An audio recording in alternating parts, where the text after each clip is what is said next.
Pessoal, outra coisa, Natan, quando a gente está falando um exemplo porque aqui, qual a importância, e hoje eu entendo, né? Você vê que tudo é utilizado, por exemplo, hoje na internet, nas redes sociais, através de gráficos, né? Igual surgindo agora a inteligência artificial, para a utilização de gráficos e tudo mais.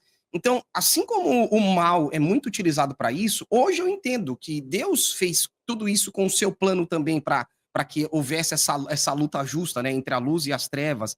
Não é à toa que um exemplo, hoje eu entendo também que a minha profissão, por eu ser designer lá atrás, nos meus 15 anos, eu estudando para ser designer, achando que eu estava controlando a minha vida na circunstância de sem ter uma inspiração divina, né? E hoje eu entendo os propósitos de tudo.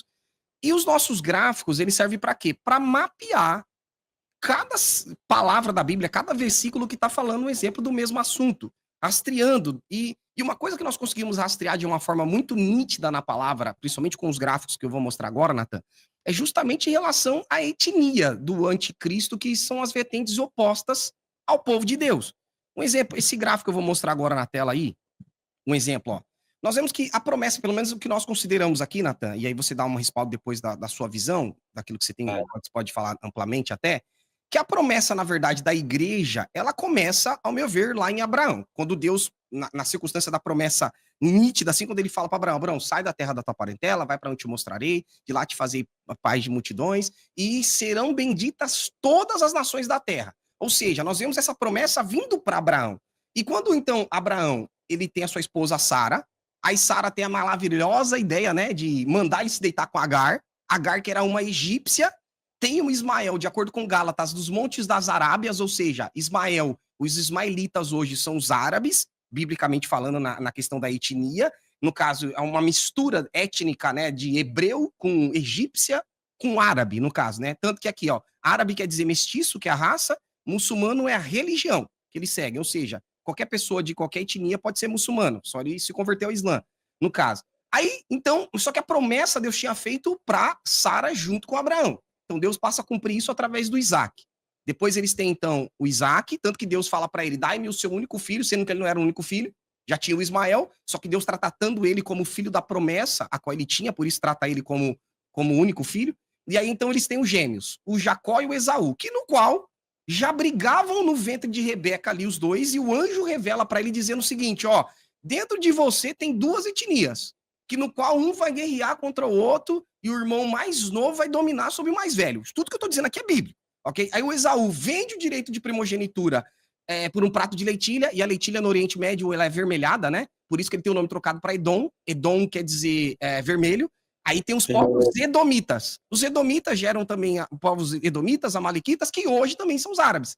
Aí nós temos então a descendência de Ló também, com Moab, Ben-Ami, que coabitou com suas filhas. Aí gera os moabitas, os amonitas, que também, quando você traça a linha paralela, também vai para os árabes. Ou seja, todos aqueles na Bíblia, obviamente, que foram inimigos do povo de Deus posteriormente, foram justamente essa etnia, que se torna inimiga do irmão mais novo, que era o Jacó, que depois tem o nome trocado para Israel, que geram as 12 tribos, que geram judeus, que é a tribo de Judá, que aí vem o Messias, que é o Cristo.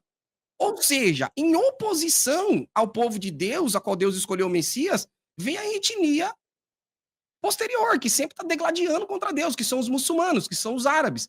Isso, tudo que eu estou mostrando aqui para vocês é bíblico, tá, gente? Essa questão étnica para vocês rastrear. Tanto que, olha o que Deus fala, Natan, lá para quando ele fala para Esaú, lembra quando eles estão ali brigando pelo direito de primogenitura? Aí o Esaú chega depois, o Jacó pega a benção do irmão, né? Ele chega ali primeiro, a Rebeca faz toda aquela, faz a comida, faz tudo lá para ela. Aí ele vai para abençoar. O Isaac vai abençoar o Jacó. Ele diz o seguinte: isso aqui é profético. Deus lhe dê do orvalho do céu, da exuberância da terra, e fartura de trigo e vinho. E aí ele diz: ó, que povos sirvam você, nações te reverenciem, que você seja senhor dos seus irmãos. Ou seja, em relação aos irmãos, era a descendência dos muçulmanos depois, que posteriormente hoje são os árabes, né, na composição. E os filhos da sua mãe se curvem diante de você. Maldito seja que te abençoarem, e bendito seja os que te abençoar. E aí depois o Esaú chega, como se nada tivesse acontecido, sendo que lá atrás já tinha vendido o direito de primogenitura por irmão. Ele chega: pai, me abençoa, eu quero receber minha bênção. E o que ele diz? Isaac, eu já dei sua bênção para seu irmão me enganou e entreguei para ele. Como ele não podia voltar atrás, porque a palavra não volta atrás, pelo menos na Bíblia, não, hoje a gente promete uma coisa e não cumpre, né? Mas biblicamente isso não funcionava muito bem. Então Isaac disse para o Esaú: você viverá longe de terras boas, ou seja, longe de Jerusalém, do orvalho que cai do céu. Isso aqui é referência da terra prometida. E olha o que ele diz: você viverá pela sua espada, será empregado do seu irmão, porém, quando você se revoltar, se livrará dele. E olha os símbolos proféticos bem presentes. A descendência de Esaú, que são os muçulmanos, que são os árabes, vivem pela espada. E não é à toa que o símbolo do Islã hoje é justamente a espada. E não é à toa, Natan, que eu concluo para passar a bola para você, que quando a abertura do segundo selo, olha o que a Bíblia diz: o cavalo vermelho, que quer dizer dom. Estou falando de Bíblia, isso aqui não é chutismo nem nada, de Bíblia.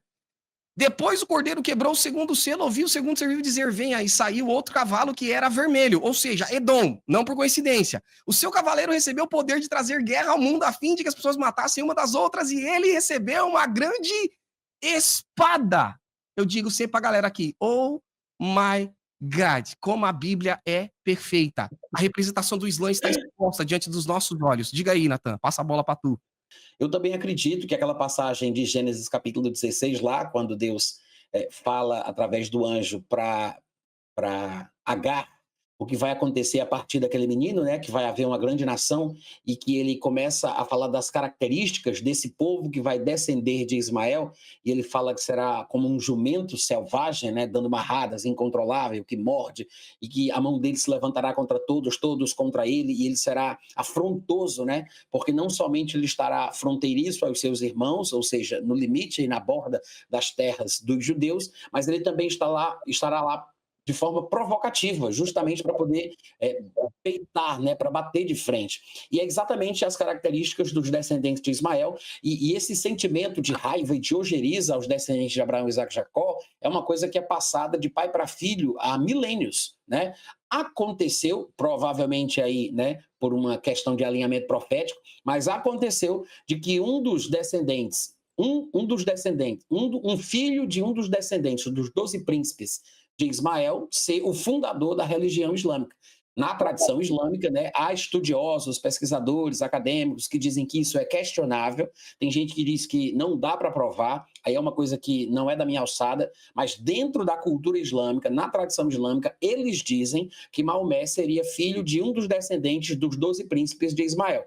Nós temos na Bíblia que Jacó gerou 12 príncipes, 12 homens, dos quais vieram as 12 tribos de Israel, mas Ismael, a Bíblia também diz, gerou 12 príncipes, dos quais vieram essas nações aí que foram mencionadas pelo Tiago, né?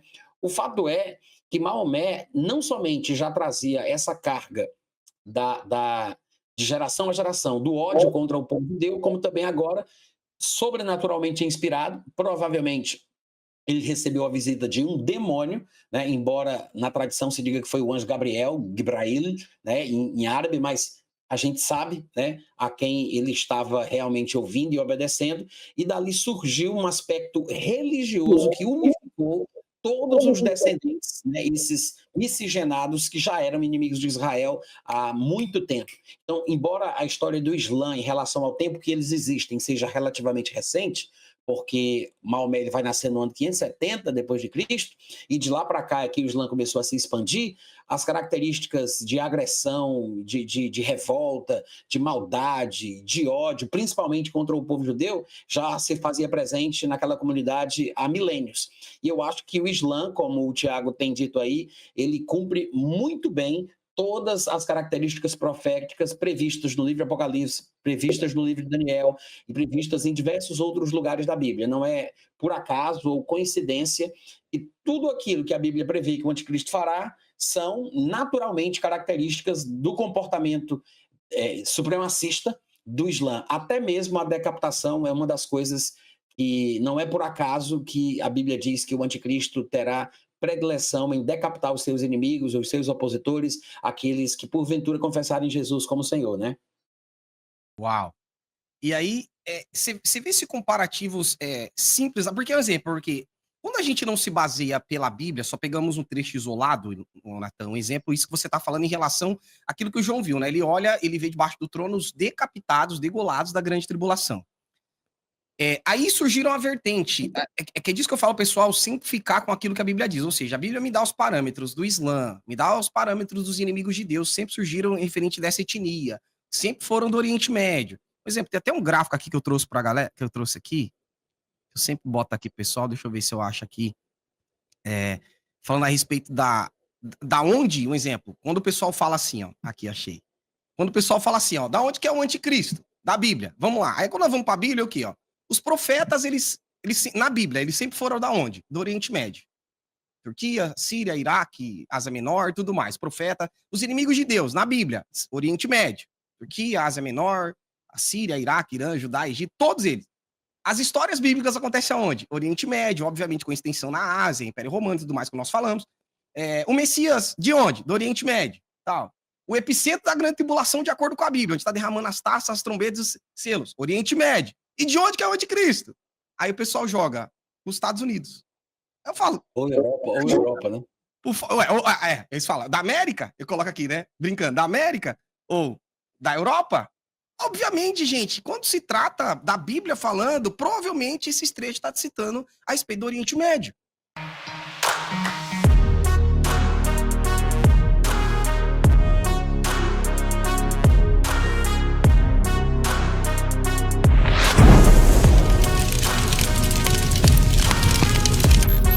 Espero por você. Uma escatologia